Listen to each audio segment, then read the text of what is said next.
Wallet baru yang diduga milik Tom Lee mengakumulasi 33.112 Ethereum melalui Kraken.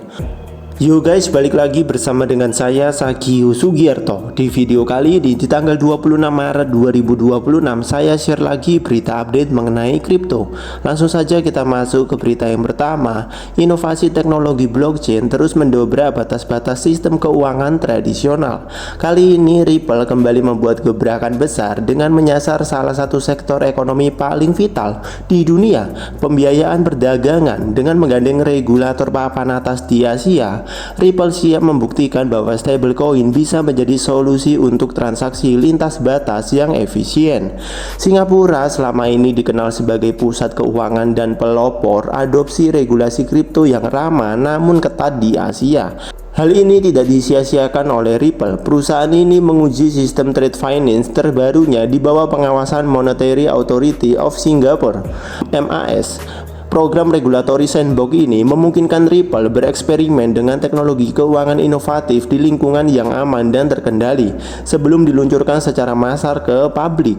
Bagi Ripple, lampu hijau dari MAS ini merupakan sebuah bentuk validasi atas tingkat keamanan dan kepatuhan ekosistem mereka terhadap standar perbankan internasional.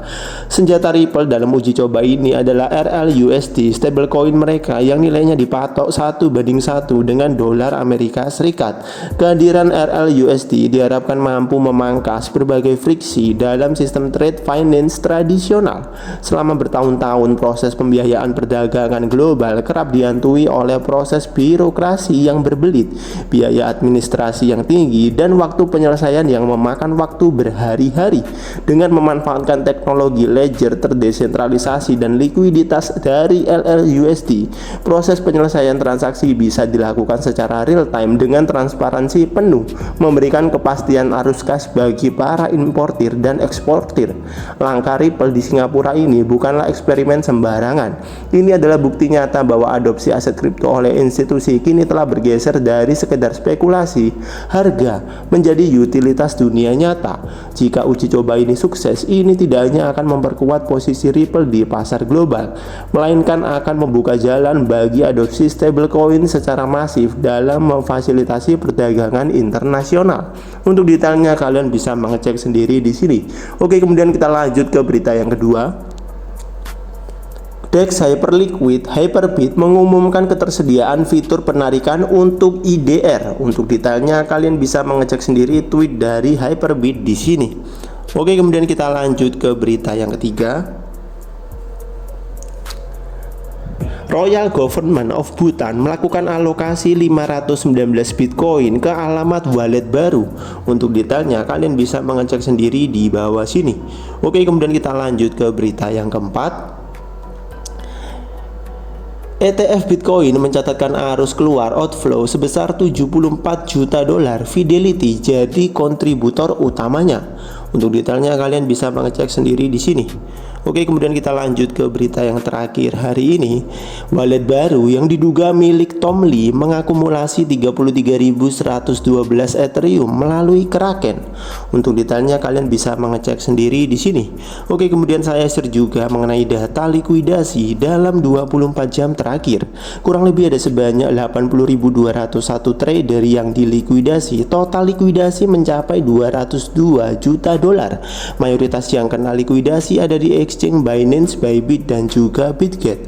Seperti biasa, saya mengingatkan kepada kalian semua, jika kalian tidak mengerti bagaimana cara untuk menganalisa market kripto dengan menggunakan grafik, lebih baik kalian belajar dulu. Setelah kalian belajar, maka kalian baru boleh mencoba untuk melakukan trading di market spot. Dan kalau kalian sudah sering cuan dari market spot, maka kalian baru boleh untuk melakukan trading di market futures.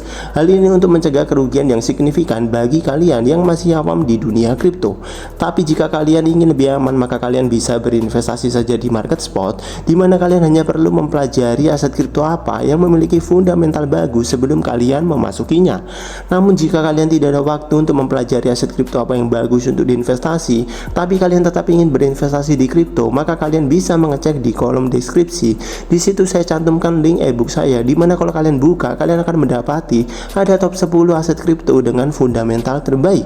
Oke, kemudian kita langsung saja lanjut ke kondisi market kripto hari ini. ini di tanggal 26 Maret 2026. Kalau kalian melihat di sini dalam 24 jam terakhir ya, Bitcoin cenderung kembali lagi mengalami sedikit kenaikan ya, sebesar 0,6%. Saat ini Bitcoin berada di area 1.201.000.000. Sehingga ketika kalian melihat aset kripto yang lain juga ya kurang lebih mengalami sedikit kenaikan ya, mulai dari Ethereum, BNB.